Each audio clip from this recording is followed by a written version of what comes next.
Ever been looked down on by someone you could buy and sell 10 times over? Robert Williams was, and he let it happen, on purpose. The garage under the Brooklyn apartment building smelled like motor oil and decades of concrete dust. Robert Williams crouched beside a black sedan at 5:30 in the morning, wrench in hand, elbow deep in an engine that had given him trouble twice in the past month.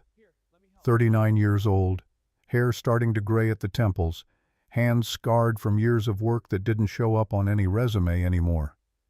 The kind of man people stopped noticing the moment he stopped talking. He heard the footsteps before he saw her. Light, deliberate. The shuffle step of someone navigating stairs in socks. Emily appeared around the corner holding a chipped ceramic mug in both hands. 7 years old, amber eyes that caught light at strange angles, hair uncombed and falling across her face. She wore pajamas with astronauts on them and carried the coffee like it was a science experiment that might explode if she moved too fast. She set it on the workbench beside his toolbox. Steam curled up into the fluorescent light. Robert straightened, wiped his hands on a rag that had been white once, picked up the mug. "You're up early." Emily climbed onto an overturned milk crate, legs dangling, watched him drink. "School projects due Friday." He waited. She had a way of delivering information in pieces, making you work for the full picture. "We have to write about what our parents do." Robert set the mug down, picked up the wrench again, leaned back into the engine. "What are you going to write?" "I don't know yet." Her voice carried a question she wasn't asking directly. Emily never asked directly. She'd learned early that the world gave you more if you watched and waited than if you just demanded answers. "You could say I drive people to important places." "Is that what you do?" He adjusted a belt tensioner, felt it click into proper alignment. "That's what I do now." Emily's feet swung back and forth. She looked at the toolbox. Old logo stamped on the side, faded but still visible if you knew to look for it. Hailstorm Logistics. Block letters. Corporate blue that had weathered to something closer to gray. "What did you do before?" Robert didn't answer. Reached for a different wrench. Let the silence stretch until it became its own kind of response. Emily understood. She always understood. Slid off the crate, picked up her mug from the workbench even though it was his, not hers, carried it back toward the stairs. "I'm going to work on my math homework instead." "Finish the story problems first. Save the easy ones for last." She paused 3 steps up. "You always say that." "Because it's always true." She disappeared around the corner. Robert listened to her footsteps fade, then turned back to the engine, tightened the last bolt, closed the hood, stood there in the empty garage with grease still on his knuckles, and thought about a question his daughter hadn't quite asked. The truth was complicated. The truth was he'd built things once. Systems that moved freight across 6 states, algorithms that optimized routes for 10,000 shipments a day, infrastructure that made other people rich. He'd built it with a partner who'd believed in moving fast and a philosophy that said foundations mattered more than speed. They'd fought about it constantly. The company had been better for every one of those fights. Then his partner had died, and Robert had walked away. Not because he'd stopped caring, because his daughter had needed a father more than a corporation needed another executive. That had been 4 years ago. Emily had been 3. Didn't remember her mother except through photographs and stories Robert told on nights when the grief sat lighter than usual. Didn't remember the office on the 41st floor or the board meetings or the arguments about scaling too fast versus building to last. She remembered this. The garage, the toolbox, the way her father fixed things with his hands instead of hiring someone else to do it. Robert wiped down his tools, put them back in their places. The logo on the box caught overhead light for just a second. Hailstorm Logistics, the company he'd co-founded, the company that still sent him a paycheck every month, routed through enough legal structures that nobody on the operational side knew where the money actually went. The company that thought he owned 5% when the truth was 50. He'd let them think that, on purpose, because he'd wanted to see what would happen when nobody knew he was watching. So far, what had happened was a lot of expensive mistakes and a CEO who'd inherited her father's company without inheriting his patience.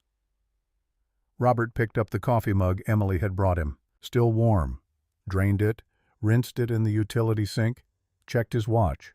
6:45. He had a pickup at 8.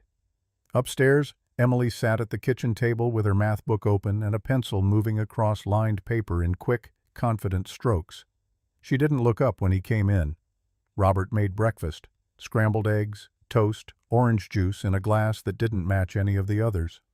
Set her plate down beside the math book. Finish 2 more before you eat.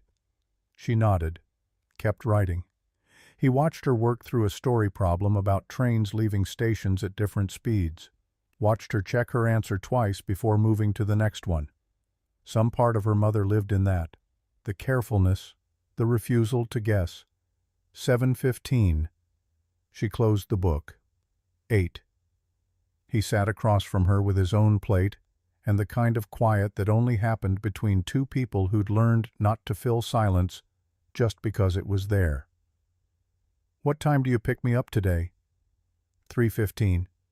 "Can we go to the library after?" "If you finish your homework in the car." She made a face, tried to negotiate. He didn't move. She gave up, smiled into her orange juice like she'd expected to lose anyway. By 7:40 they were out the door. Robert drove her to school in the sedan he'd fixed that morning, pulled up to the curb where the crossing guard stood with her orange vest and her stop sign. Emily grabbed her backpack. "Love you." "Love you too. Don't forget your science folder." She checked. It was there. She gave him a look that said she'd already known, but appreciated that he'd reminded her anyway. Slid out of the car, joined the stream of kids moving toward the entrance. Robert waited until she disappeared inside. Then he pulled away from the curb and merged into morning traffic. His first pickup was at 8. Hailstorm Logistics Headquarters, Midtown, glass tower that reflected the sky so perfectly you could forget there was a building there at all. He arrived 7 minutes early, parked in the garage reserved for contract drivers, checked the manifest on his phone.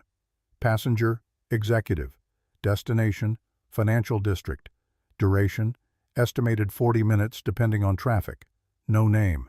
They never put names, just ranks, titles, categories of importance. Robert pulled the sedan up to the executive entrance at exactly 8 o'clock. Waited.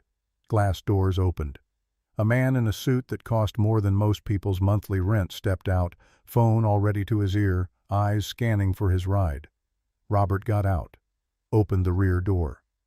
The man slid in without acknowledging him, kept talking into his phone. "No, I told them the Q4 migration timeline was aggressive. They didn't want to hear it. Now they're surprised we're behind schedule." Pause. Listening. "I don't care what Jennifer says. She's not the one who has to make this work. She just wants it done fast so she can show the board she's decisive." Robert closed the door. Got behind the wheel, adjusted the rearview mirror, pulled out into traffic. The man kept talking. "The old partners? They're gone. Jennifer runs it now. That Williams guy was smart, I'll give him that, but he was too slow. Always wanted to double-check everything, build in redundancies, plan for problems that might never happen." Robert took a left onto 5th Avenue. Kept his eyes on the road. "Yeah, well, speed wins. Williams didn't get that. That's why he's not here anymore." Robert said nothing. Let the man talk. Let him assume the driver wasn't listening, wasn't important, wasn't anyone who mattered. People told you everything when they thought you were nobody. The ride took 38 minutes. Robert pulled up to the building in the financial district. The man got out mid-sentence, still on his phone, didn't look back. Door slammed. Gone. Robert sat there for 5 seconds. Then he pulled away and checked his phone for the next pickup. 3 more rides that morning. All executives. All from Hailstorm. All talking like he wasn't there. One woman complained about the new routing protocols. Said they were faster but kept generating errors nobody could track down. Said Jennifer had pushed them through over the tech team's objections because the board wanted proof she could execute. One man bragged about a contract he'd closed. $300 million over 5 years. said Jennifer had personally negotiated the terms, played hardball, didn't give an inch, said she was tougher than her father ever was.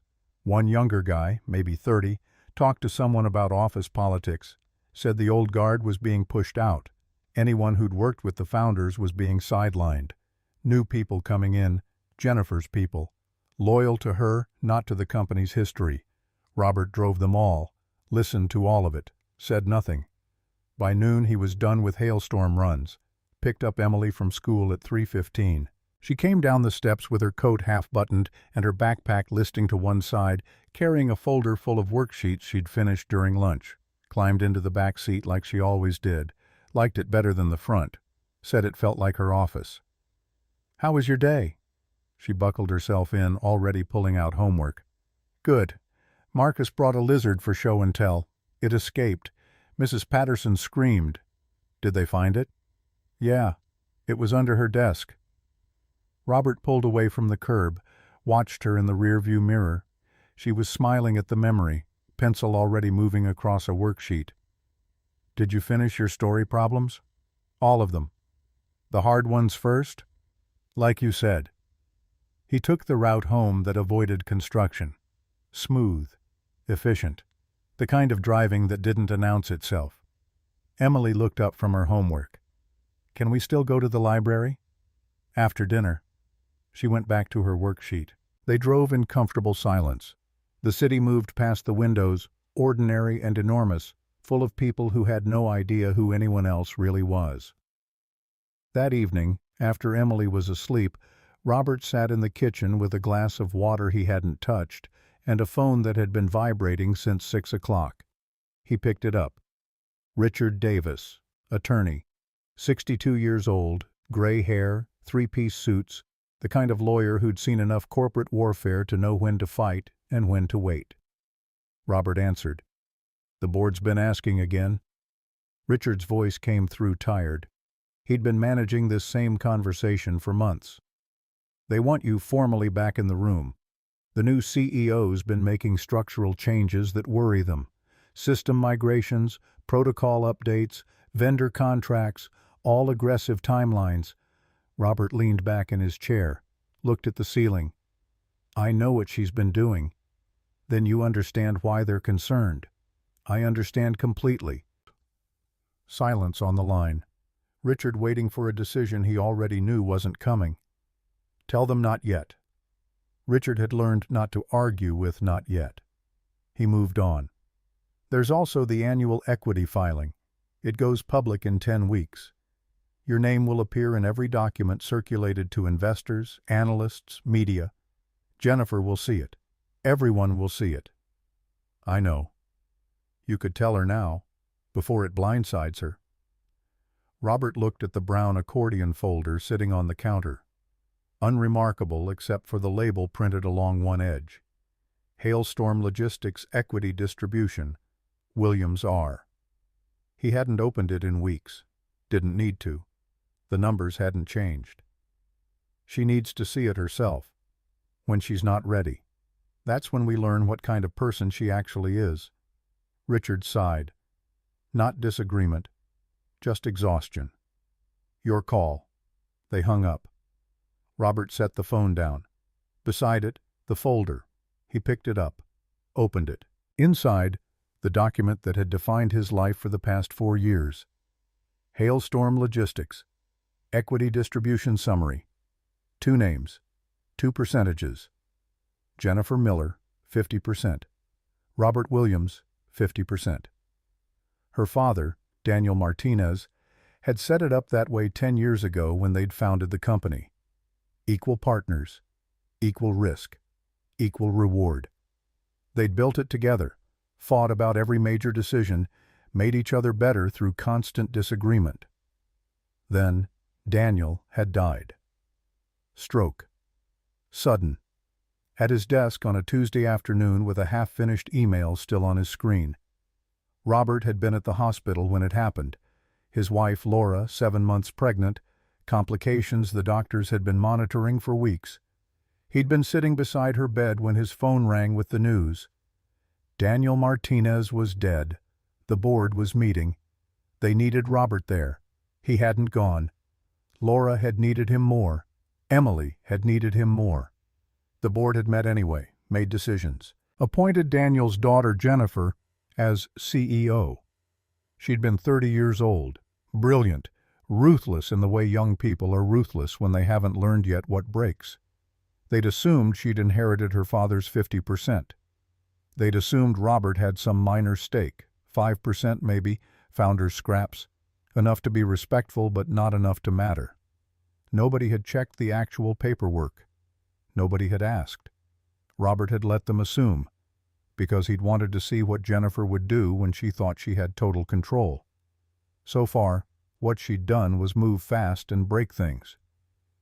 He closed the folder, set it back on the counter, turned off the kitchen light, stood in the dark for a moment, thinking about a woman he'd never actually met who was running a company he still owned half of, making decisions that would either prove her father right or prove him wrong.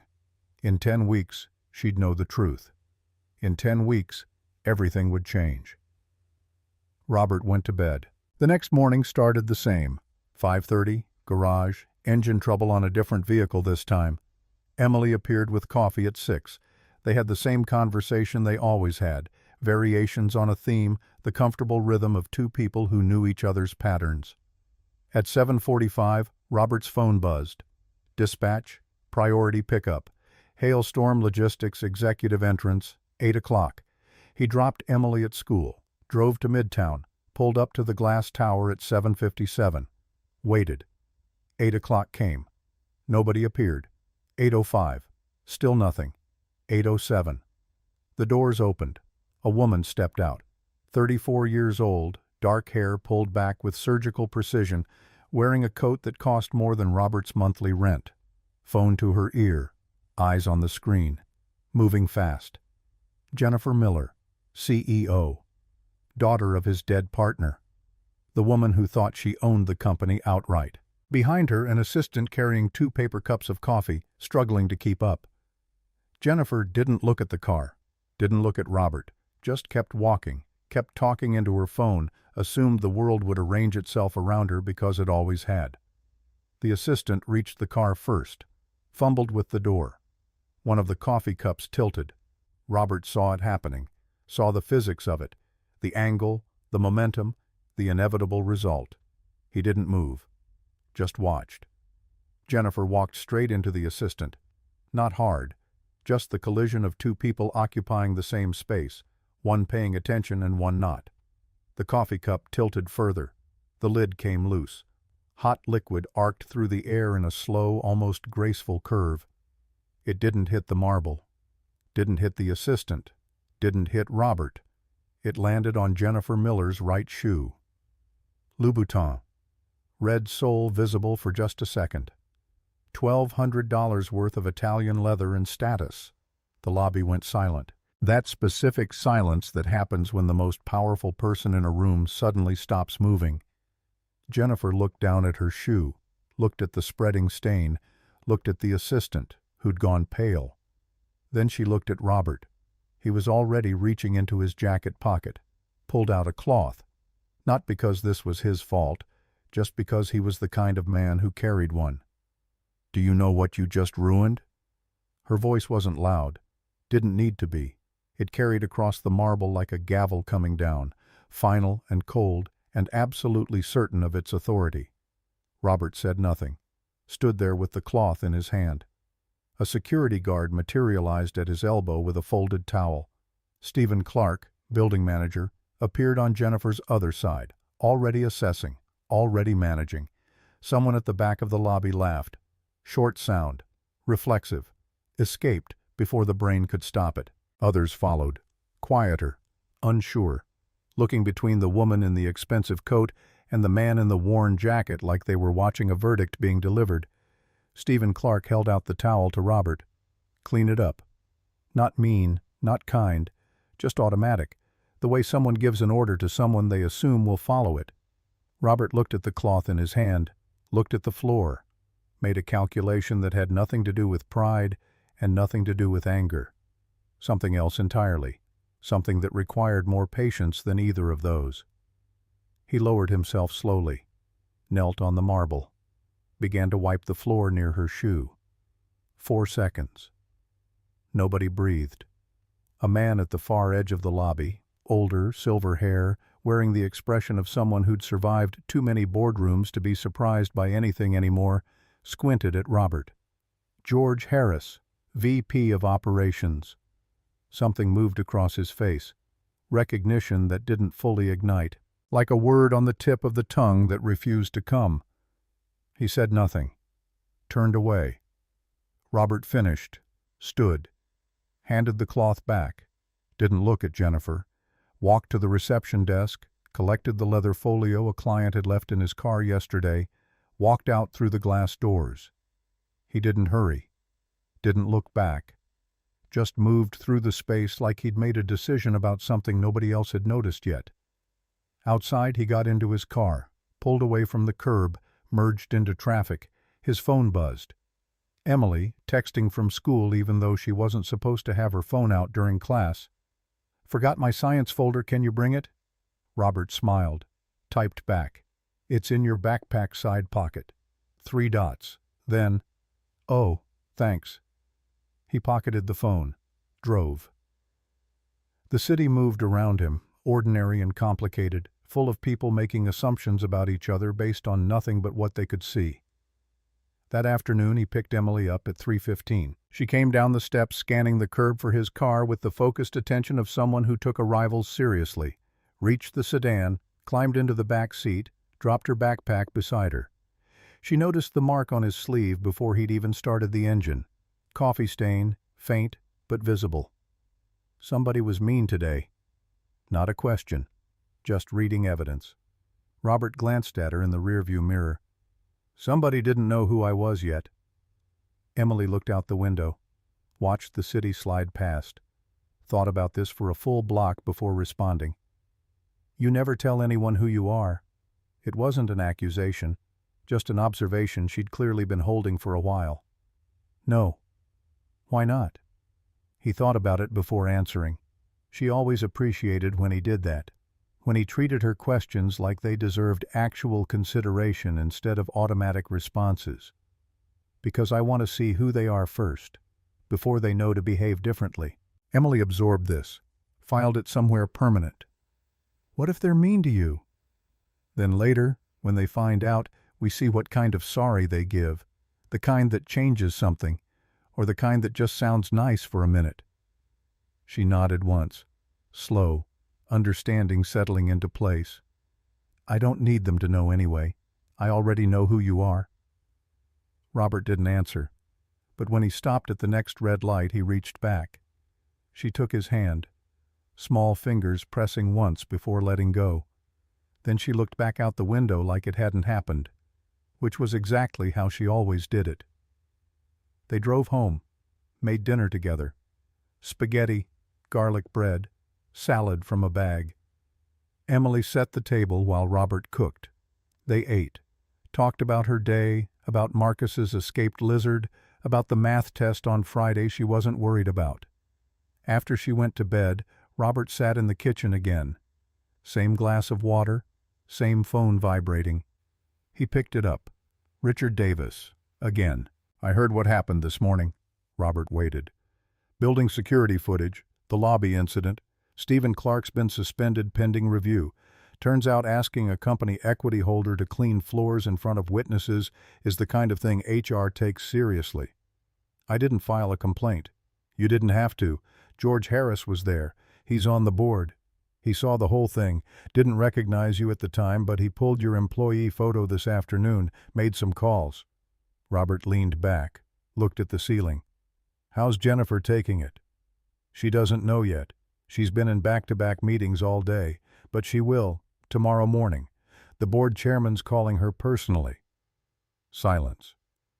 "Robert, this is going to accelerate the timeline. The filing was already coming in 10 weeks. Now the board's going to push for you to return immediately. They're worried about optics, about liability, about—" "Tell them not yet. They're not going to accept that much longer. They don't have a choice. I still own half the company. They can ask. I can say no." Richard sighed. "What are you waiting for?" Robert looked at the accordion folder on the counter. I'm waiting to see if she's capable of learning, or if she's just capable of being right. There's a difference? There's a big difference. They hung up. Robert sat in the dark kitchen, thought about a woman who'd looked at him like he was nobody, who'd watched him kneel, who'd accepted it as the natural order of things. He thought about what his partner, her father, had said in the hospital. Those last words before the stroke took him completely. Jennifer doesn't know what she doesn't know. You have to watch over her. You have to be there when she's ready. Robert had promised, had meant it. But ready didn't mean now. Ready meant when the lesson would actually teach her something. When the stakes were high enough that she'd remember what she learned. 10 weeks. Maybe less now, depending on how fast the board moved. He could wait 10 weeks. He'd already waited 4 years. The next morning, Robert's phone showed a different kind of notification. Updated assignment. Effective immediately. He opened it. Jennifer Miller's regular driver had called in sick. The dispatch system had automatically assigned a replacement based on availability, schedule compatibility, and performance metrics. The replacement was Robert Williams, contract driver number 447. Starting tomorrow, he would be driving the CEO of Hailstorm Logistics to and from every appointment, every meeting, every destination she needed to reach. Robert read the notification twice. Thought about the mathematics of coincidence versus the mathematics of pattern. Thought about Richard Davis and his tendency to make helpful suggestions to dispatch supervisors who owed him favors. He didn't call Richard to ask. Didn't need confirmation. Tomorrow morning, he'd pull up to the executive entrance at exactly 8 o'clock. Jennifer Miller would slide into the back seat of his car. She'd look at him in the rearview mirror, if she looked at all. She might recognize his face. Might not. Either way, she wouldn't know who he was. Not yet. Robert set his phone down. Looked at the accordion folder one more time. 50%. Equal partners. Equal stakes. He'd stepped back to see what she would do with power. Now he'd step forward to see what she would do with proximity. The truth would surface eventually. It always did.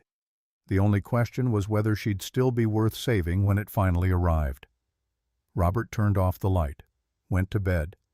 Tomorrow would come whether he was ready or not. But he was ready. He'd been ready for 4 years. What do you do when someone refuses good advice just because of who's giving it? Robert pulled the black sedan up to Hailstorm's executive entrance at exactly 8 o'clock Monday morning. November air cold enough to sting, sky the color of old concrete. He'd been up since 5, same as always. Coffee with Emily, drop off at school. Now this. The glass doors opened. Jennifer Miller stepped out, phone already to her ear, tablet tucked under one arm. Same coat as before, different shoes. She moved like someone who'd calculated the exact number of steps required to cross any given distance and refused to waste a single one. Robert got out, opened the rear door. She slid in without looking at him, kept talking into her phone. No, I told Marcus the timeline stands. We're not pushing the migration back just because the tech team wants another round of testing. We tested it. It works. We move forward. Robert closed her door, got behind the wheel, adjusted the mirror. Her face appeared in the frame for half a second before her eyes dropped back to the tablet. He pulled out into traffic.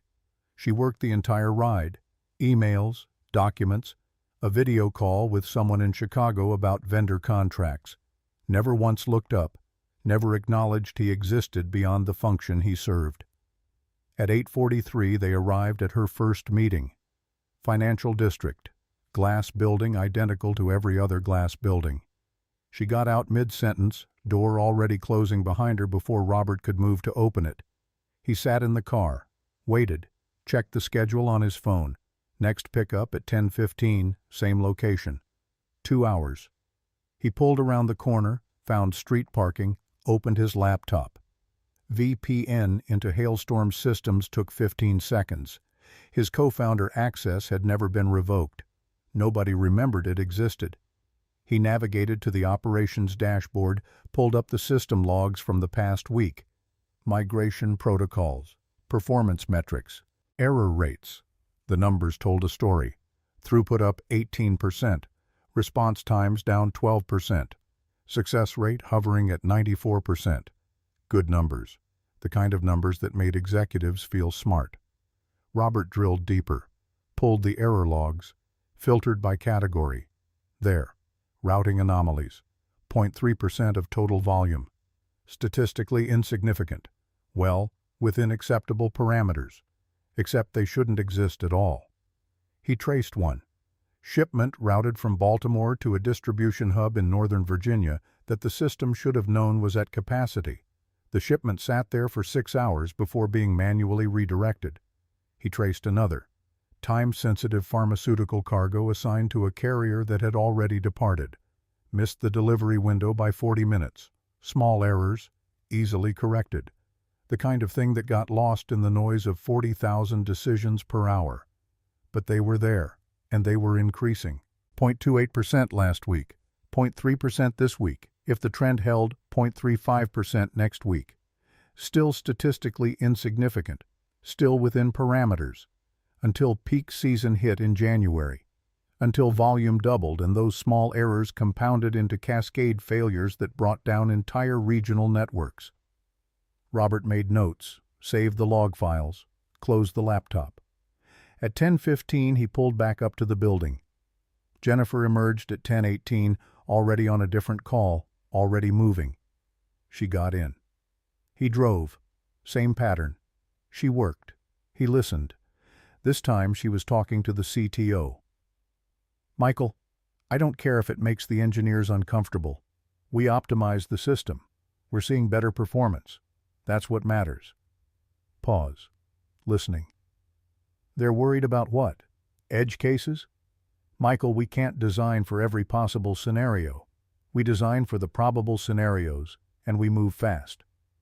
Another pause. No, I'm not authorizing another review cycle. We have metrics. The metrics are good. We're done with this conversation. She hung up, went back to her tablet. Robert took Fifth Avenue. Traffic moderate. He kept 2 car lengths behind the vehicle ahead, maintained smooth acceleration, anticipated lane changes before they happened. The kind of driving that didn't register because nothing went wrong. They arrived at her next meeting 4 minutes early. She got out. This time she paused at the door, looked at him for the first time that day. Actually looked, not at his face, at the dashboard clock. You're efficient. Better than the last driver. Her voice carried the same tone she'd used on the phone. Assessing, cataloging, filing away data. Thank you, ma'am. She walked into the building. Robert sat in the car. Thought about what his daughter had said yesterday. You never tell anyone who you are. No, he didn't. Because this was more informative. The week continued like that.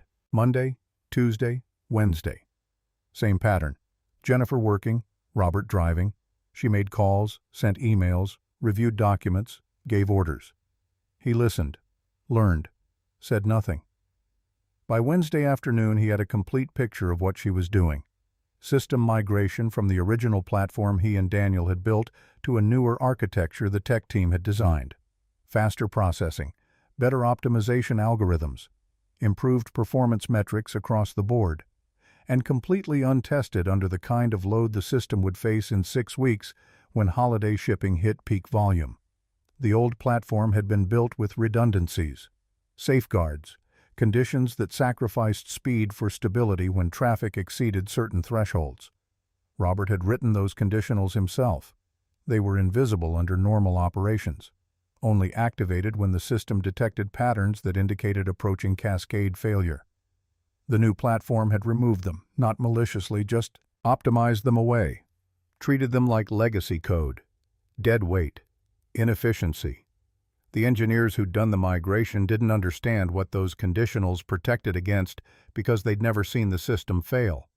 They'd inherited something that worked and made it work faster without understanding why it worked in the first place. Jennifer had approved it because the metrics looked good, because moving fast mattered more than understanding what you were moving. Robert made more notes, watched the error rate tick upward. 0.32% by Wednesday. Still insignificant. Still within parameters. Still going to destroy everything when January came. Thursday morning started the same. Robert pulled up at 8. Jennifer got in, phone to ear. He drove. Traffic looked wrong. Too heavy for this time of morning. He glanced at the route ahead, saw the pattern. Construction crews, orange cones, the kind of closure that backed up 6 blocks in every direction. He'd seen the city maintenance bulletin. Water main work, scheduled for 7 a.m. to 10 a.m. 4-block section on the primary route to the financial district. 2 ways to get there from here. Primary route currently blocked. Alternate route completely clear. Robert slowed at the intersection, looked at Jennifer in the mirror. She was reading something on her tablet, frowning, completely absorbed. He could take the alternate, save 12, maybe 14 minutes, get her there early instead of late. But she hadn't asked, hadn't acknowledged he existed beyond being the thing that moved her from place to place. So he tested her. "Ms. Miller." She looked up. First time she'd responded to him directly. Fifth Avenue would save about 12 minutes. The main route has a water main closure that usually runs until 9:30. Her eyes went back to the tablet. "I don't need suggestions from drivers." Flat. Final. Case closed. Robert said nothing else. Continued on the original route. They hit the gridlock 7 minutes later. Complete stop. Construction crew with jackhammers tearing into asphalt. Pipe sections stacked on flatbed trucks. Not moving. Not going to move. The clock on the dashboard ticked forward. 8:17, 8:23, 8:29. Jennifer didn't speak. Didn't look at the window. Didn't look at Robert. Just kept working on her tablet, jaw tight, fingers moving across the screen with slightly more force than necessary. 8:35. They'd moved 1 block. 8:41. 2 blocks. 8:47. Still 2 blocks from where they needed to be. Finally, traffic broke. The construction zone ended. They cleared the bottleneck and hit normal flow. Arrived at her meeting at 9:03, 18 minutes late. Jennifer got out, paused with the door open. "You should have been clearer."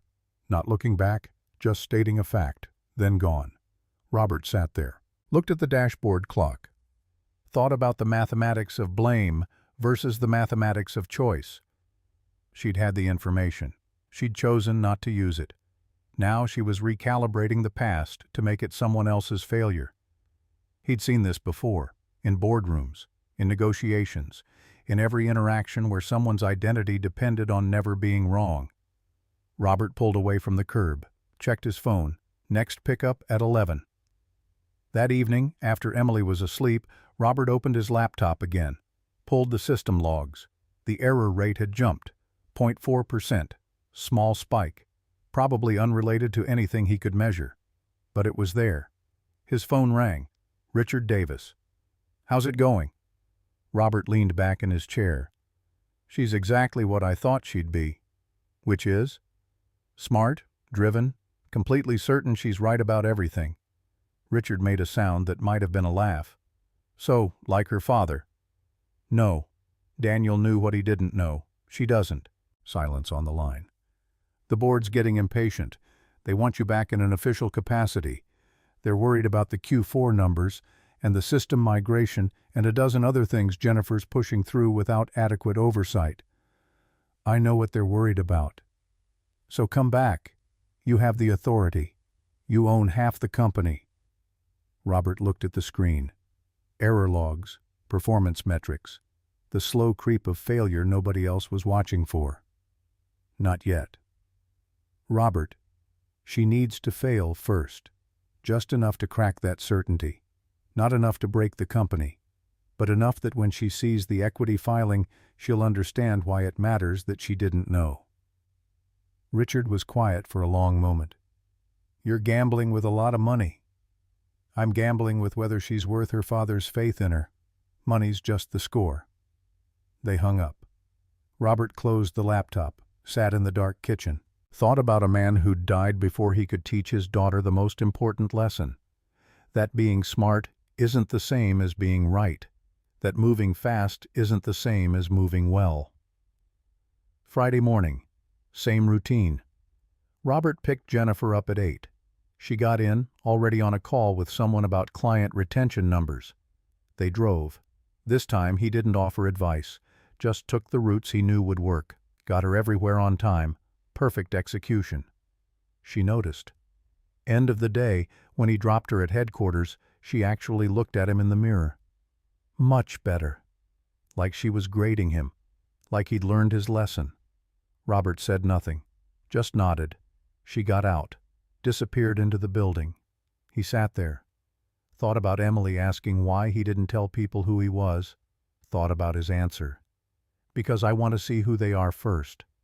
He was seeing, and what he saw was someone who needed to be right more than she needed to be good. The weekend passed. Monday came. Another week of driving, another week of listening, another week of watching error rates tick upward while Jennifer pushed harder, moved faster, optimized more. By the second Wednesday, the system was running at 0.51% errors, still within parameters, still invisible to anyone not looking for it. But Robert was looking, and he knew what came next. That night, Emily asked him about his work. Do you like driving her? They were at the kitchen table, homework spread between them, math problems about trains leaving stations. I'm learning about her. Emily looked up from her worksheet. Is she nice? Robert thought about that, about Jennifer's voice when she gave orders, about the way she'd looked at him when he'd knelt on the marble, about her certainty that being right meant she was doing right. She's certain of herself. That's not always the same as being right. Emily went back to her math, worked through another problem. Then, without looking up, when will you tell her the truth? When the truth will teach her something, not before. Emily nodded, like she understood, like she'd already figured out that timing mattered more than honesty sometimes. Robert helped her finish her homework. They made dinner, watched her read before bed. The ordinary enormous business of being a parent to someone who was smarter than most adults gave her credit for. After she was asleep, his phone rang. Richard again. There's a problem. Robert waited. The system. The migration you've been monitoring. Something's wrong. The board got a report from one of the regional managers. Shipments are getting misrouted. Nothing catastrophic yet, but enough that clients are asking questions. What's the error rate? 0.6% as of this afternoon. Robert closed his eyes. Faster than he'd projected. The curve was steepening. What's Jennifer saying? That it's within acceptable parameters. That all systems have errors. That the performance gains outweigh the minimal disruption. And the board? Split.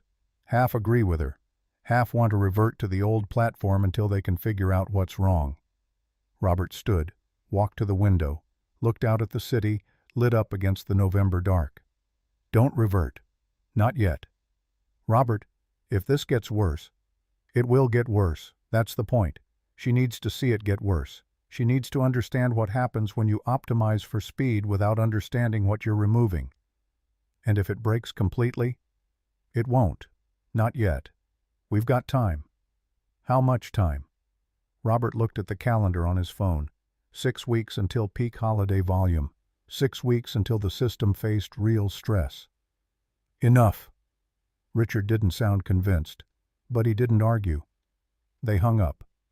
Robert stood at the window, thought about his partner, about Daniel's last words. Watch over her. Be there when she's ready. He was watching, and she wasn't ready. Not yet. But she would be. Soon. The crisis arrived on a Wednesday morning without announcement, without warning, without the courtesy of a single point of failure that would be easy to identify. Robert was driving Jennifer to her first meeting when his phone lit up with alerts. System notifications, critical errors, performance degradation across multiple regional hubs. Jennifer's phone started ringing. She answered. What do you mean the system's down? Her voice sharp, controlled, but something underneath it now, something that hadn't been there before. No, that's not possible. We just ran diagnostics yesterday. Everything was green. Pause. Listening.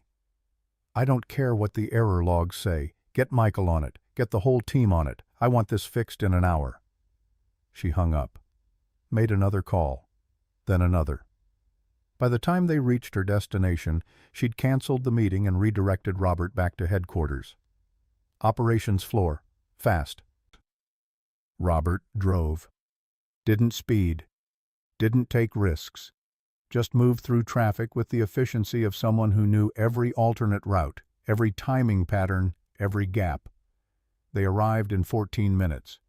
Jennifer was out before the car stopped moving. Robert pulled into the parking structure. Sat there, looked at his phone. The system wasn't down. That would have been simpler. Instead, it was doing exactly what it had been programmed to do: processing requests, generating confirmations, routing shipments, all of it wrong. 40,000 decisions per hour, every single one formatted correctly, every single one completely incorrect. Shipments going to full warehouses, time-sensitive cargo on slow routes, priority clients buried under bulk freight. The cascade Jennifer's team had optimized away every safeguard against. Robert got out of the car, took the elevator up, not to the operations floor, to parking level 2, the maintenance area where the technical team kept backup workstations. He found 2 engineers there, young, panicking, staring at screens full of data they couldn't interpret. One of them was on the phone. "I don't know. The system's executing perfectly. It's just executing the wrong instructions. Every diagnostic we run comes back clean." Robert walked over, looked at their screen. "Pull up the distribution logic." They turned, looked at him, contract driver. Nobody. "Who are you?" "Someone who's seen this before.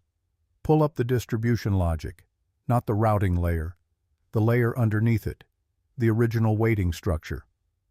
The engineer closest to the keyboard hesitated, then did it. The code appeared on screen. Robert leaned in, scanned the functions, found the section he'd written 8 years ago, saw immediately what was wrong. The conditional he'd built to prevent exactly this failure had been inverted, probably during one of the optimization passes. Someone had looked at it, thought it was backwards, fixed it, made it correct according to logic, made it catastrophic according to reality. Under normal load, the inversion was invisible. The condition never triggered. The system ran fine. Under peak load, the condition triggered constantly, and every time it triggered, it made the exact opposite decision it was supposed to make.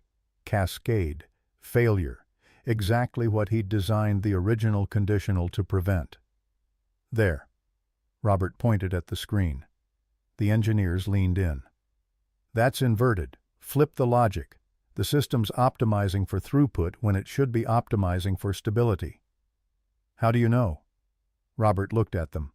2 kids in their 20s who'd been handed a system they didn't understand and told to make it better. "Because I wrote that conditional. I know what it was designed to protect against." The elevator doors opened behind them. Jennifer stepped out, scanning the room, saw Robert at the workstation, walked over. "What are you doing down here?" Her voice tight, strained, the first crack in her certainty. "I heard your team in the elevator. The way they described the problem, I've seen it before." "You're a driver." "Yes." He let that sit for a second. Then, "I also helped design this system."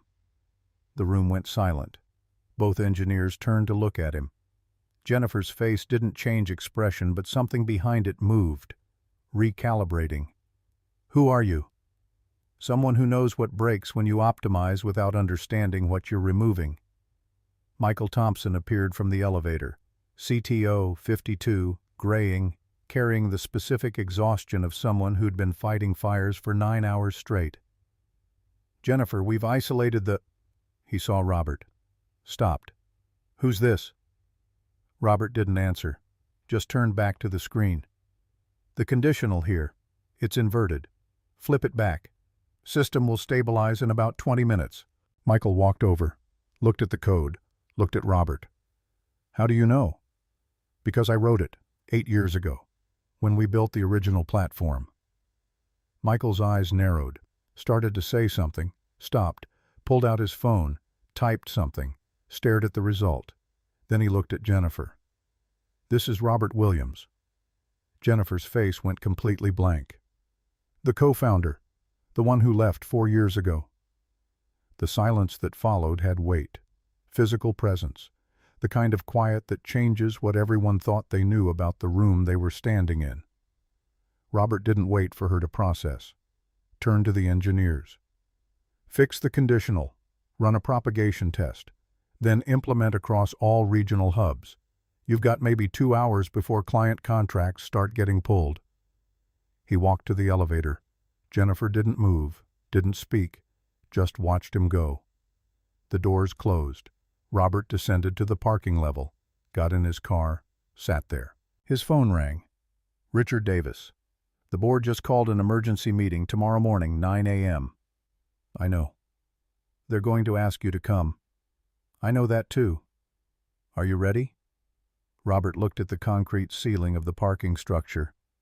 Thought about a woman upstairs who'd just discovered that the man she'd watched kneel on marble owned as much of her company as she did. "Yes." Thursday morning, 41st floor conference room. Robert arrived at 8:50. Board members already assembled. Jennifer sat at the head of the table, saw him enter. Her face showed nothing.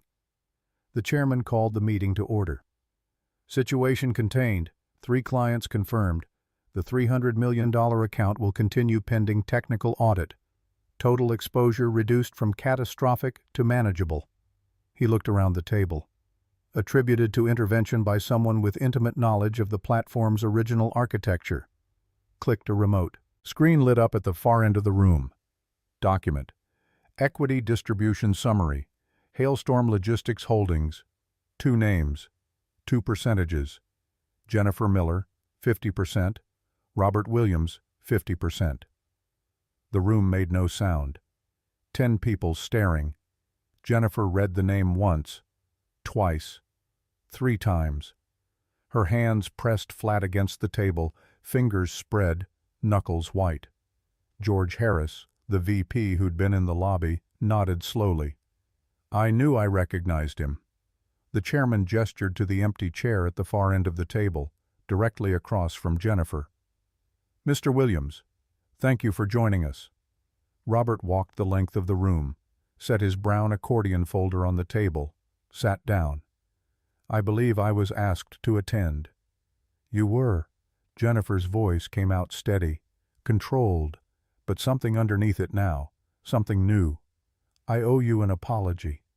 Robert looked at her across the full length of polished wood. Noted. She waited for more. Nothing came. "What do you want?" "I want to understand whether this company is still what it was built to be." "I don't understand the question." "I didn't step back for 4 years because I stopped caring. I stepped back to see what you would do with it." He let that settle. Let her process the implications, that he'd been watching, that every decision she'd made had been observed, that her certainty had been a test she hadn't known she was taking. "Some of what you did was strong. Some of it worried me. The platform failure happened because you rebuilt infrastructure you didn't understand. Your team told you it was better. You didn't verify." Jennifer's jaw tightened, but she didn't look away. "So the problem wasn't just technical." "No. The problem was assuming that title equals knowledge, that moving fast means moving well, that optimization without understanding is the same thing as progress." Around the table, board members watched. Some nodded. Some looked uncomfortable. George Harris watched Jennifer's face with something that might have been sympathy. Robert opened his folder, pulled out a document, slid it down the table. "There are 3 other modules that were restructured the same way. They're holding now. They won't hold when January volume hits. 6 weeks, maybe less." Jennifer picked up the document, read it. "You already know where they are." "I do." "Will you help fix them?" Robert leaned back. "That depends." "On what?" "On whether you're willing to do the slow, hard work of actually understanding what you're changing. Not just patching problems. Learning the system. Knowing what you're protecting before you decide it's inefficient." Jennifer set the document down, looked at him with something in her face he hadn't seen before. Not anger, not embarrassment, something closer to recognition. I am. We'll see.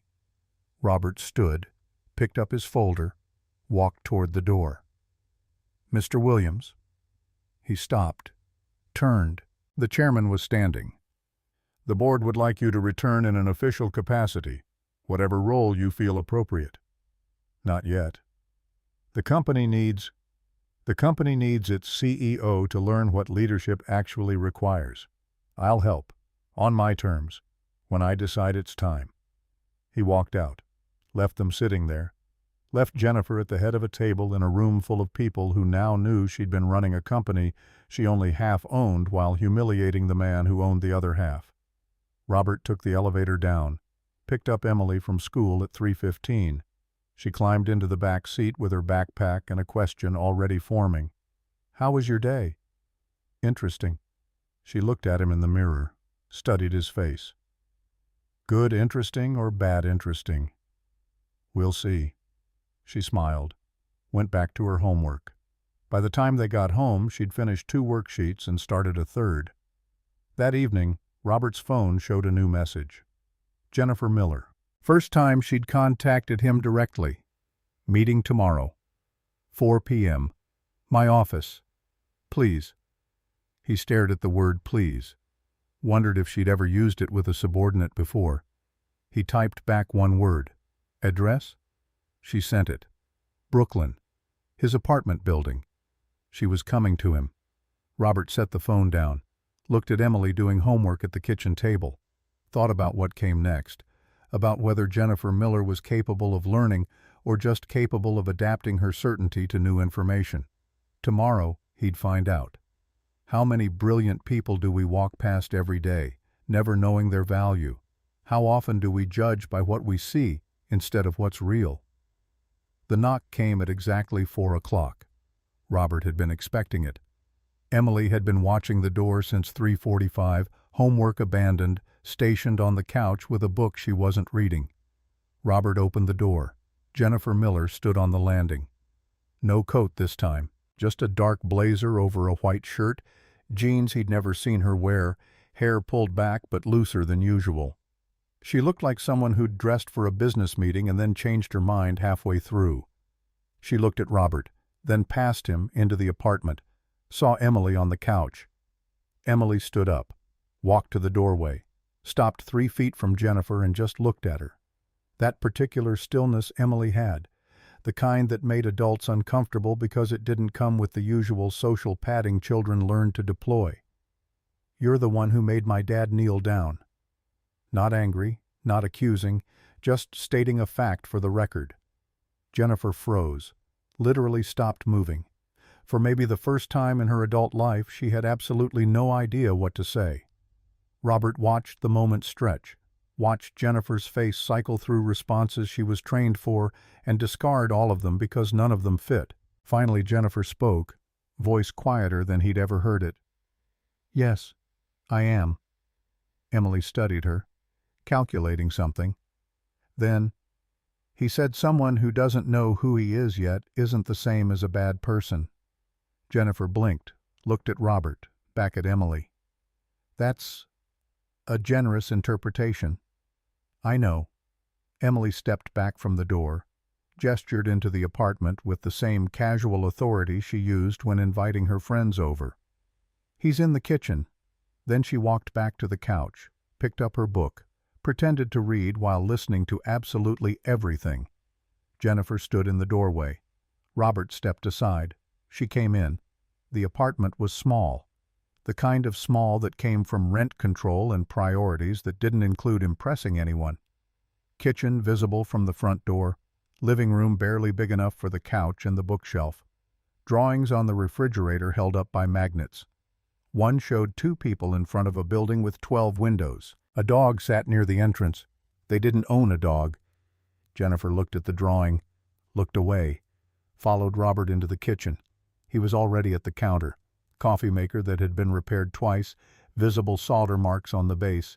He poured 2 cups without asking if she wanted one. You didn't need to come here. Jennifer took the cup, wrapped both hands around it like she was cold, even though the apartment was warm. I wanted to. Robert gestured at the small table. 2 chairs. They sat. The silence that followed had texture. Jennifer looked at her coffee. Robert waited. He was good at waiting. He'd had 4 years of practice. Finally she spoke. Tell me about the original system. What it was designed to do. What my father and you built together. Robert looked at her. Something in his face shifted. Not softening exactly. More like a door opening that had been closed. Your father wanted to scale as fast as possible. Move into new markets. Add new clients. Grow the infrastructure to match demand. I wanted to build something that held under pressure, that didn't collapse the first time volume exceeded projections. He paused, drank coffee. We argued about it constantly, every major decision. He'd push for speed. I'd push for stability. We'd fight. We'd compromise. We'd build something better than either of us would have built alone. Jennifer's hands tightened around the cup. He was right about the timing, market window, competitive advantage, first mover benefits, all of that. Robert nodded. And I was right about the pressure. Systems that can't handle stress don't just slow down. They invert. They make the opposite decision they're supposed to make. They cascade. He looked at her directly. The company is better for every one of those arguments. Every fight we had made us sharper, made the product stronger, made the foundation hold when it should have cracked. Jennifer set her cup down. Her hands were shaking slightly. And the rebuild that caused this week's failure? Your team optimized for speed, removed conditionals they thought were inefficient. They didn't know what those conditionals were protecting because they'd never seen the system under real stress. Robert leaned forward. If you don't know what something is protecting, you can't see what you're removing when you take it away. You just see old code, legacy thinking, inefficiency. Jennifer's jaw tightened, but she didn't look away. I inherited something I didn't fully understand. Her voice came out steady, but quiet. The kind of quiet that cost something. And I was too certain of my own judgment to learn it from the ground up. I trusted metrics. I trusted my team. I trusted that being smart was the same as being right. She looked at her hands. That is not a posture I intend to continue. Robert studied her, watched her face, looked for the thing he'd been looking for since the moment in the lobby, the crack in the certainty, the space where learning could happen. He saw it, small, new, fragile. Will you help me fix the other 3 modules? Robert leaned back. Let the question sit between them. That depends. On what? On whether you're willing to do the slow, hard work of actually understanding what you're changing. Not just patching problems, not just trusting the next round of metrics, learning the system, knowing what it protects before you decide it's outdated. Jennifer met his eyes. I am.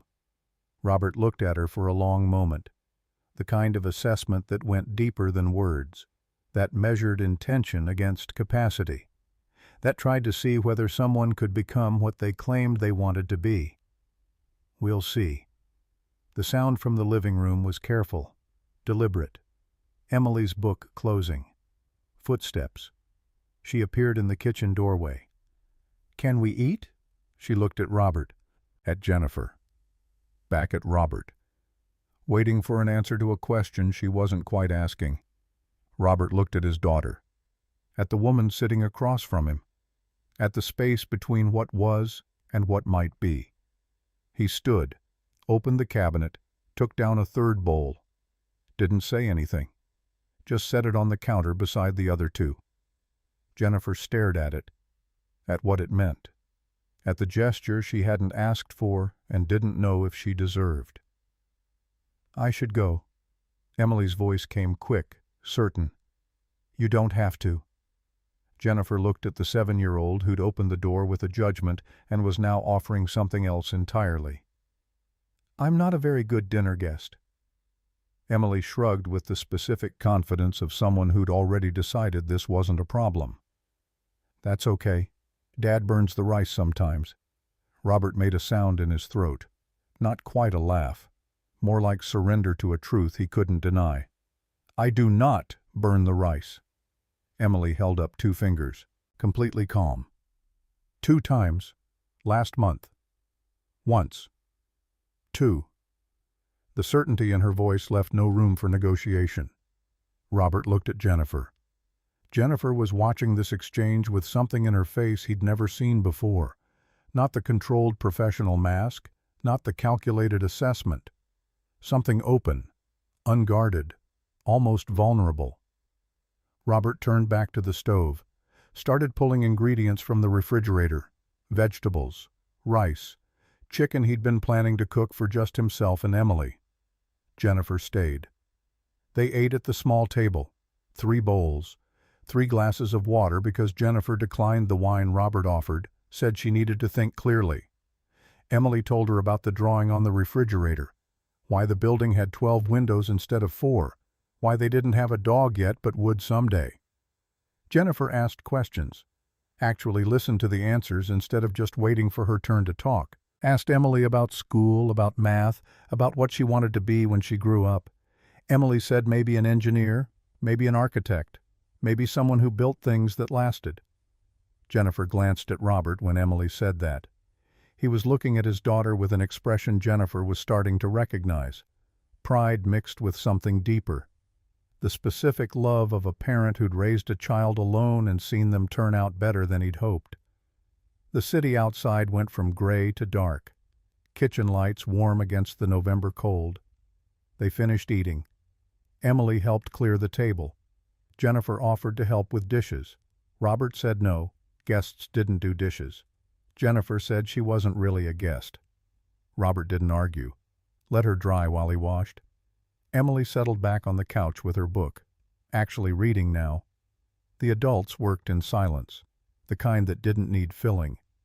When they finished, Jennifer stood in the kitchen, didn't move toward the door, just stood there like someone who'd arrived at a destination they hadn't known they were looking for. "Thank you." "For what?" "For the 3rd bowl." Robert dried his hands, looked at her. "Don't thank me for basic decency." "It wasn't basic. Not after what I did." "No. But Emily was right. Someone who doesn't know who someone is yet isn't the same as a bad person. Just someone who hasn't learned what they need to know." Jennifer's eyes went bright. Not quite tears, but close. She looked away. Looked back. "When do we start?" "Tomorrow. Bring your CTO. Bring your best systems engineer. We'll walk through the architecture. All of it. Every module. Every conditional. Every safeguard you don't understand yet." "How long will that take?" "As long as it takes." Jennifer nodded, moved toward the door, stopped when Emily called out from the couch. "Bye, Jennifer." Not Ms. Miller, just Jennifer. Like they were friends now. Like a 7-year-old had decided the trial was over and the verdict was in. Jennifer's voice came out softer than Robert had heard it. "Bye, Emily." She left. Robert stood in the doorway watching her descend the stairs, watched her pause on the sidewalk, watched her stand there for a full minute, not moving, not checking her phone, just standing in the November night like someone trying to figure out where they were. Then she walked away, disappeared into the city. Robert closed the door, locked it, turned around. Emily was watching him from the couch. "I like her." "You just met her." "I know, but I like her anyway." Robert sat down beside his daughter. She leaned against him. They sat like that for a while. No words, just the comfortable silence of 2 people who understood each other without needing to explain. That night, after Emily was asleep, Robert sat in the kitchen, thought about what he'd seen in Jennifer's face, the crack in the certainty, the willingness to admit she didn't know, the humility that came from being wrong about something that mattered. His phone buzzed. Message from Jennifer. "Thank you for tonight. I'll bring Michael and Sarah tomorrow." 9 a.m., Robert typed back. "Make it 8. We have a lot to cover." 3 dots appeared, disappeared, appeared again. "I'll be there."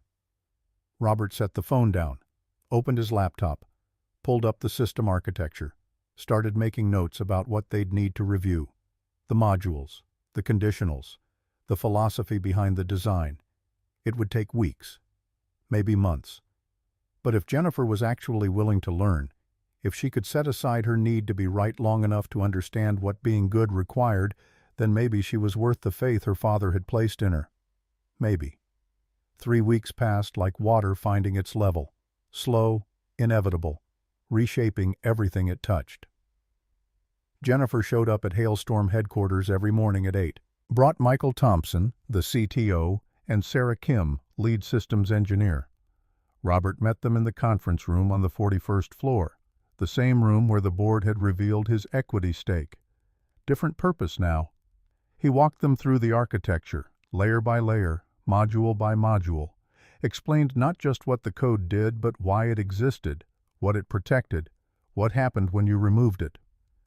Jennifer asked questions, actual questions, not challenges disguised as inquiries, not attempts to prove she already understood, real questions from someone trying to learn something they'd realized they didn't know.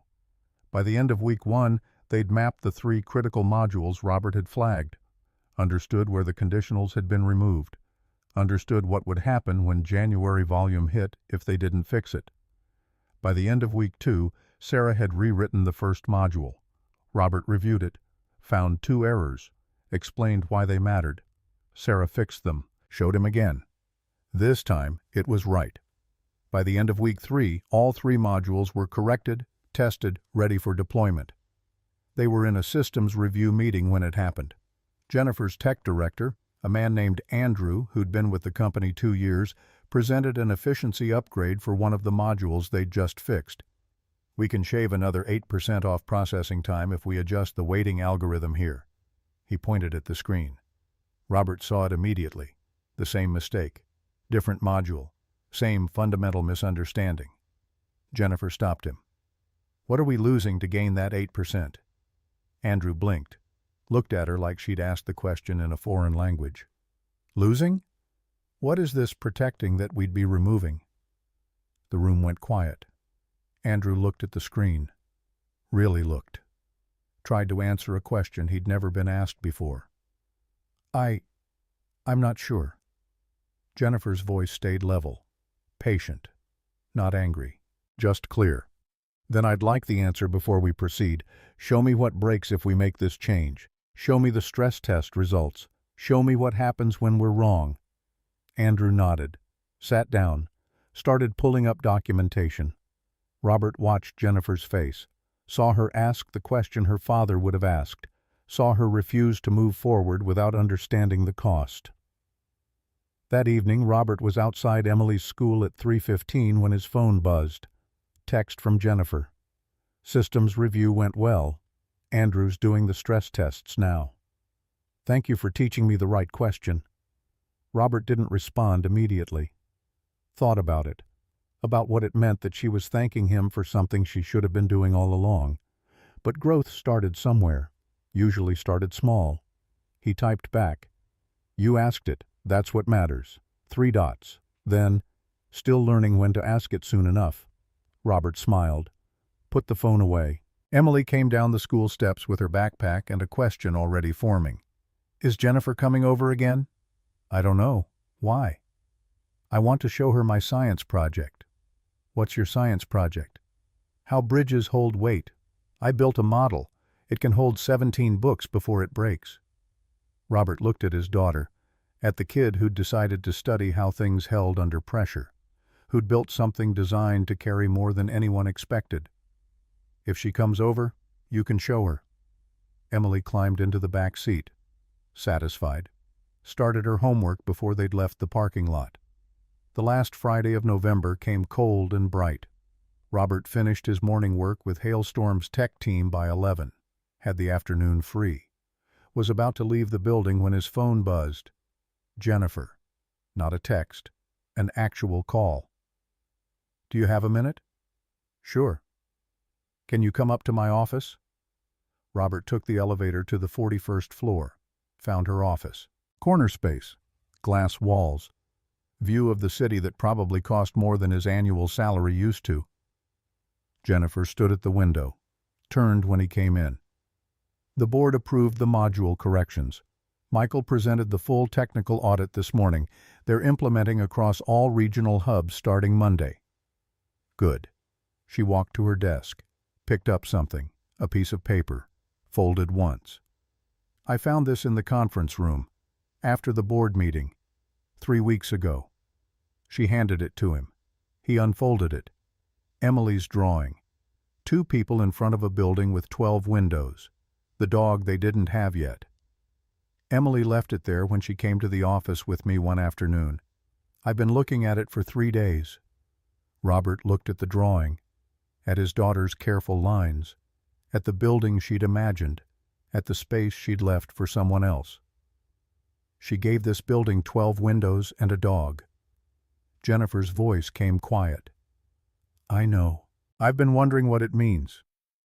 Robert looked at her, at the woman who'd humiliated him in a lobby full of strangers, who'd refused his advice because of who she thought he was, who'd learned slowly and painfully that certainty and knowledge weren't the same thing. It means she sees things before we do. She draws what could be, not what is.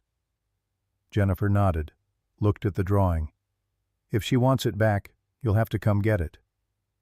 Robert heard the subtext, the invitation, the question she wasn't asking directly. Keep it. She can make another one. She's good at imagining things that don't exist yet. He handed the drawing back.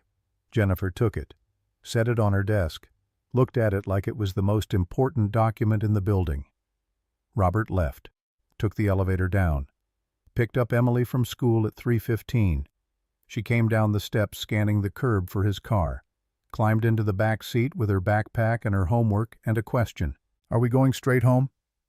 Robert put the car in drive, looked at her in the rearview mirror. Not right away.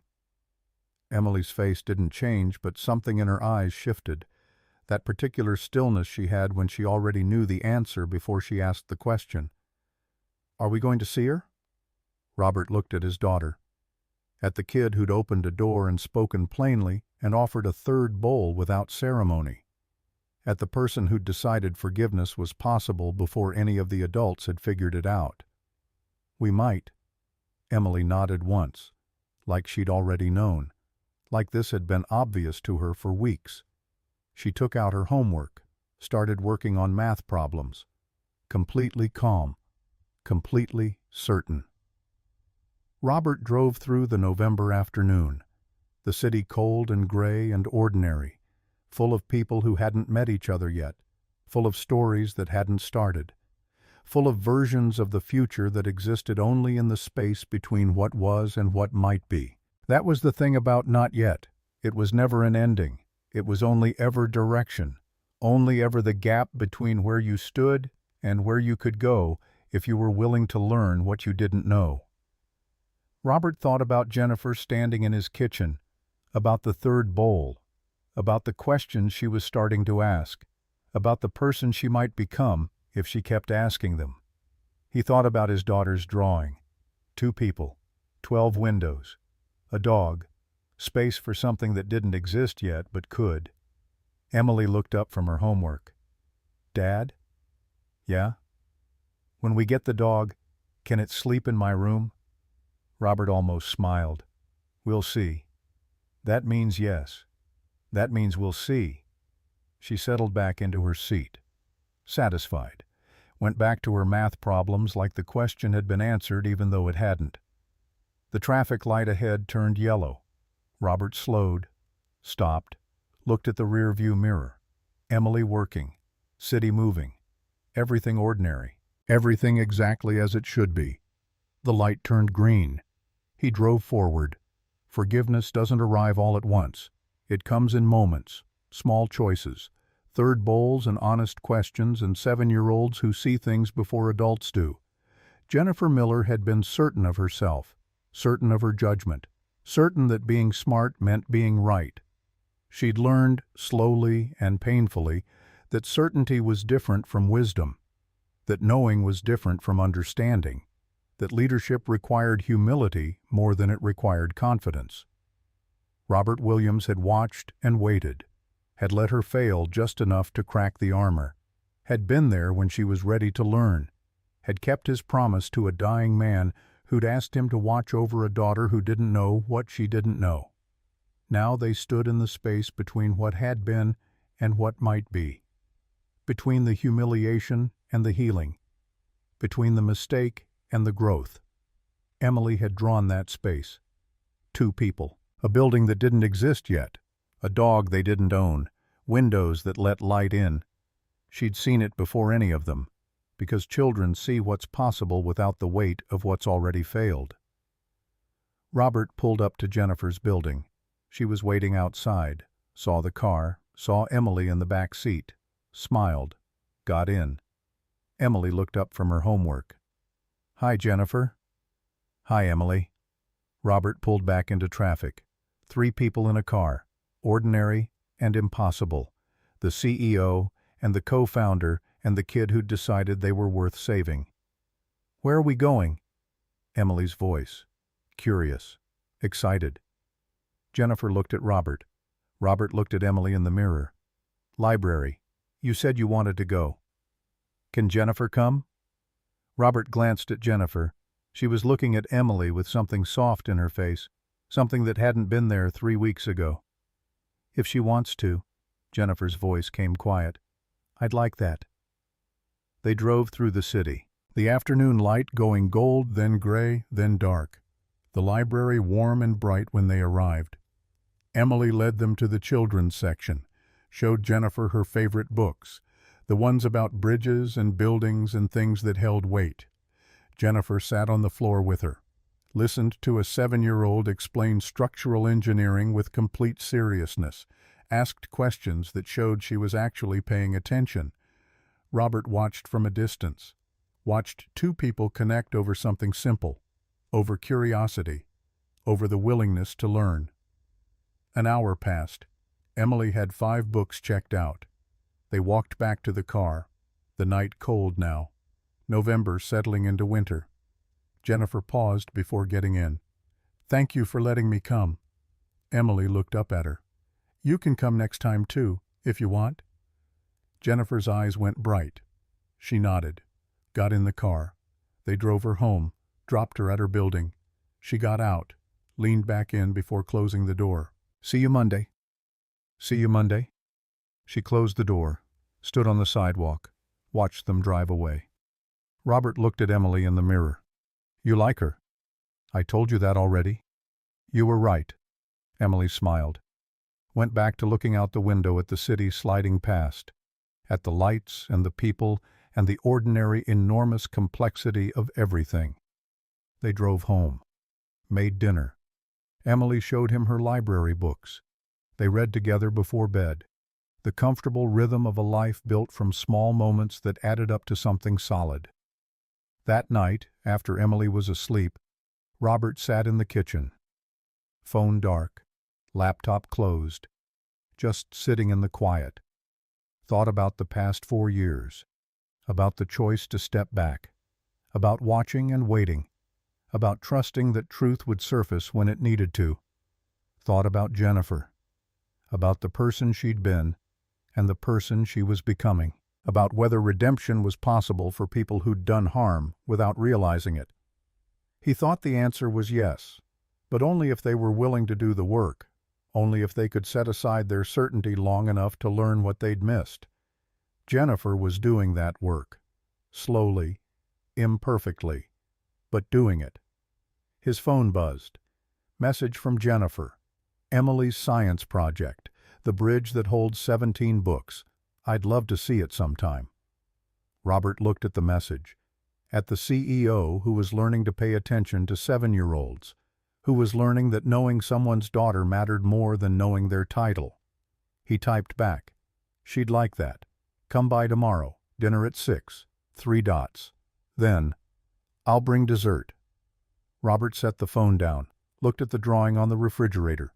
2 people, 12 windows, a dog, space for what didn't exist yet but could.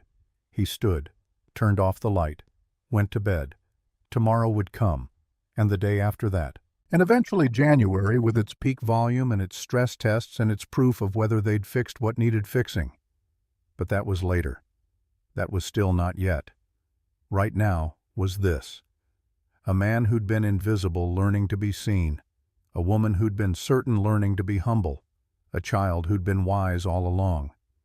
Right now was enough. The city outside went quiet. November settling into the final days before winter. Inside the small apartment, everything warm and still. Robert closed his eyes. Somewhere in the dark, a future was taking shape, built from small moments. Third bowls and honest questions and drawings that showed what might be. Not yet, wasn't an ending. It was only ever direction.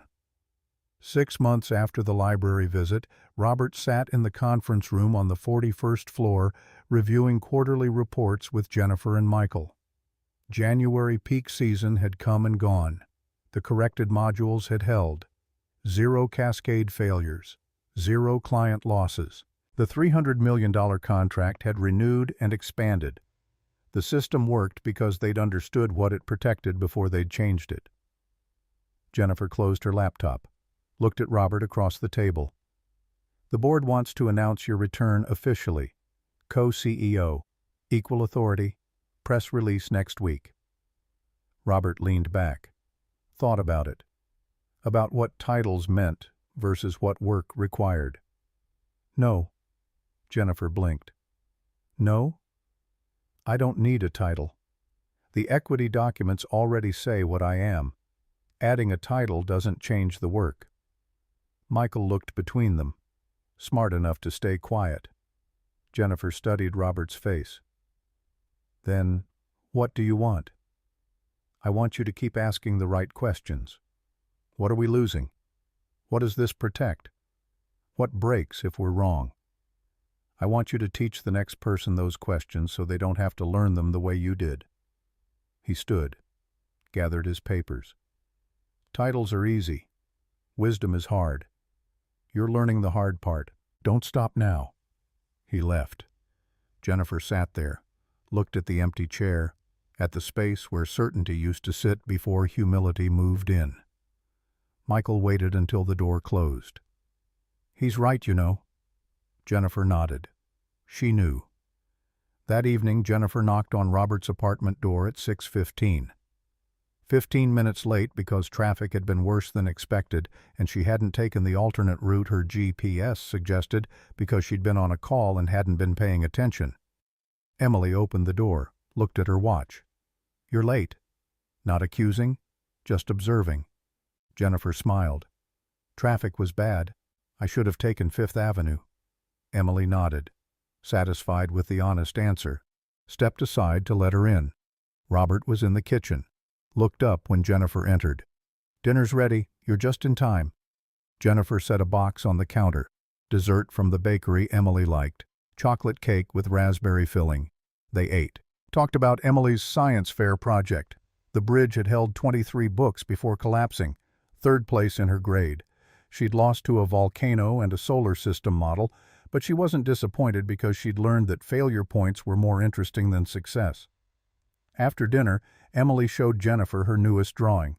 A building with 20 windows this time, 2 adults and a child standing in front, a golden retriever sitting beside them. We're getting a dog next month. Dad promised. Jennifer looked at Robert. He shrugged. I said we'd see. She heard a promise. That's the same thing. Emily's voice carried absolute certainty. Jennifer laughed. Real laugh. Not the controlled professional sound. Something genuine. Later, after Emily went to bed, Jennifer and Robert sat in the living room. Coffee and chipped mugs.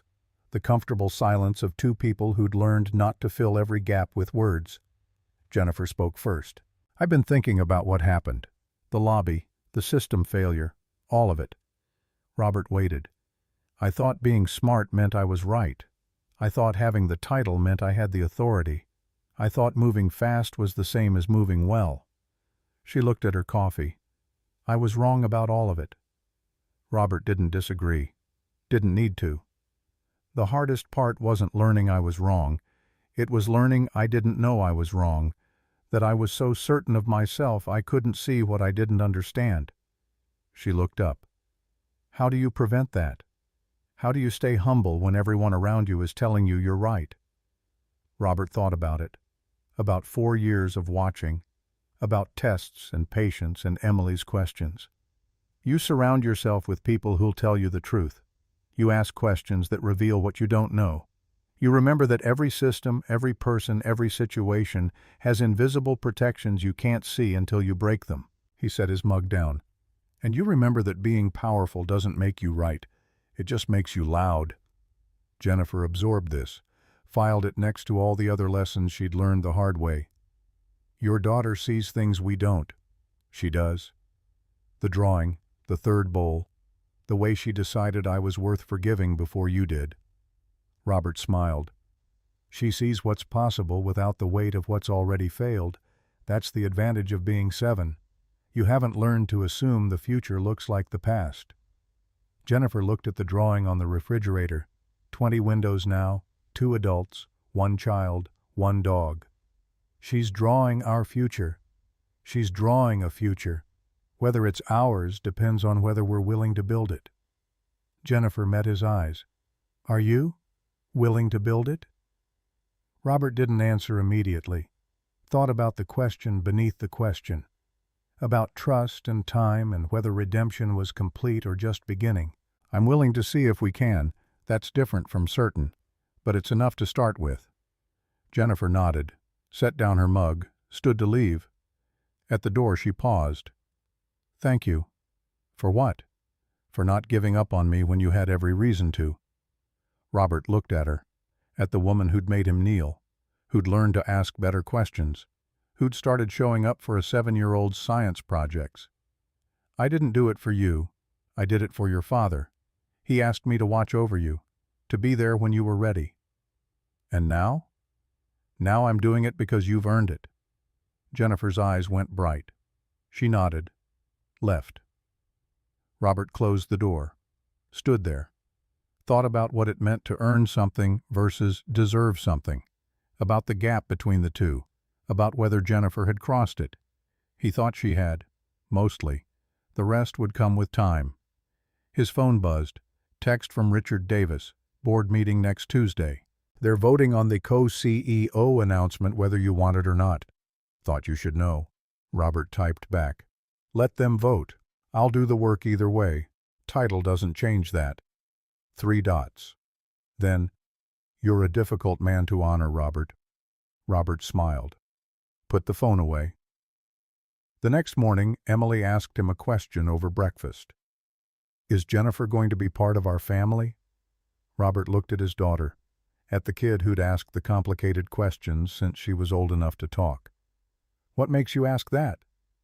She comes over a lot now. She brings dessert. She asks about my homework. That's what family does. Robert thought about this, about Emily's definition of family, about actions versus titles. Would you want her to be? Emily considered it. Serious, weighing factors adults would have dismissed as trivial. Yes, but only if she keeps being nice. Not just nice because she has to be. Nice because she wants to be. How will you know the difference? I'll watch, like you taught me. People show you who they are if you pay attention. Robert looked at his 7-year-old daughter, at the wisdom she'd somehow accumulated without anyone teaching it to her explicitly. You're smarter than most adults I know. Emily shrugged, went back to her cereal. That's because adults forget things kids still remember. Like what? Like people can change if they want to. Like mistakes don't have to be forever. Like sometimes the best thing you can do is give someone a 3rd bowl and see what they do with it. Robert sat back, looked at his daughter, at the teacher he'd somehow raised while thinking he was the one doing the teaching. When did you get so wise? Emily smiled into her cereal. I've always been wise. You just started listening. That Tuesday, the board voted. Robert didn't attend, didn't need to. The announcement went out that afternoon. Hailstorm Logistics had 2 co-CEOs, Jennifer Miller and Robert Williams. Equal authority, Equal responsibility. Partnership formalized. Robert's phone exploded with messages. Congratulations. Questions. Interview requests. He ignored most of them, responded to Richard with a single word, noted. Jennifer called. You saw the announcement. Hard to miss. Are you angry? No. Titles don't change work. We've been partners for 6 months. Now there's paperwork that says so. That's all. Silence on the line. I need you to know something. Robert waited. I'm not doing this because the board forced it. I'm not doing it because it looks good. I'm doing it because you've taught me more in 6 months than I learned in 4 years running this company alone. Her voice steady, clear. The voice of someone who'd stopped needing to prove anything. I'm doing it because partnership means both people bring something the other can't. You bring wisdom. I bring execution. Together we're better than either of us alone. Robert thought about Daniel Martinez, about arguments that made both sides stronger, about the company being better for every fight they'd had. Your father would be proud of you. Jennifer's voice cracked slightly. You think so? I know so. He wanted you to learn what you didn't know. You're learning. That's all he ever asked. They hung up. Robert sat in the quiet apartment, thought about cycles, about fathers and daughters, about how the lessons we need most are often the ones that hurt to learn. That evening, Jennifer came over for dinner, brought the chocolate cake Emily loved. They ate, talked, laughed. Emily showed her the updated drawing, 24 windows now. The dog had a name written underneath. Riley. After Emily went to bed, Robert and Jennifer sat in the living room. I've been thinking about lessons. Jennifer's voice quiet in the dim light. What you taught me, what I had to learn, what I want to make sure nobody else has to learn the hard way. And I'm writing it down, creating a manual for the next generation of leaders, not just technical documentation, philosophy, principles, questions to ask before making changes. She looked at him. I want to call it What We Protect. Make it required reading for every manager, every director, every executive. So they understand that systems have invisible safeguards, that optimization without understanding is just expensive guessing, that being right isn't the same as being good. Robert nodded, thought about legacy, about what lasted after the people were gone. Your father and I used to argue about that. He wanted to move fast.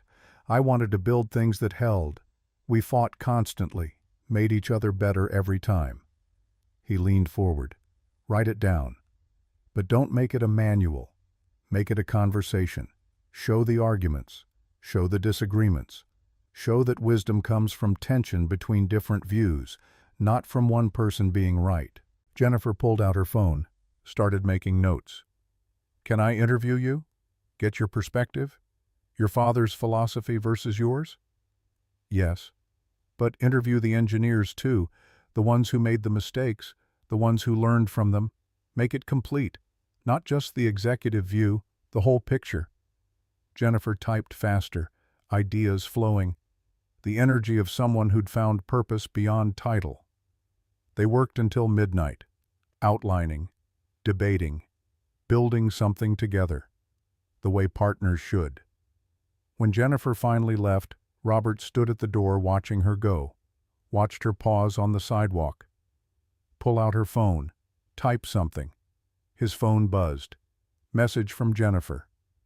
Thank you for the third bowl, for believing I could learn, for not giving up. Robert typed back. Thank you for proving it was worth it. He closed the door, locked it, turned off the lights. In her room, Emily was already asleep, drawing pad on her nightstand. New sketch started, a building taking shape. More windows this time, more people, more space for what didn't exist yet but could. Robert stood in her doorway, watched her sleep, thought about the future his daughter kept drawing before anyone else could see it. She'd seen Jennifer's redemption before it happened, seen the family before it formed, seen the dog before they bought it, seen possibility where adults only saw failure.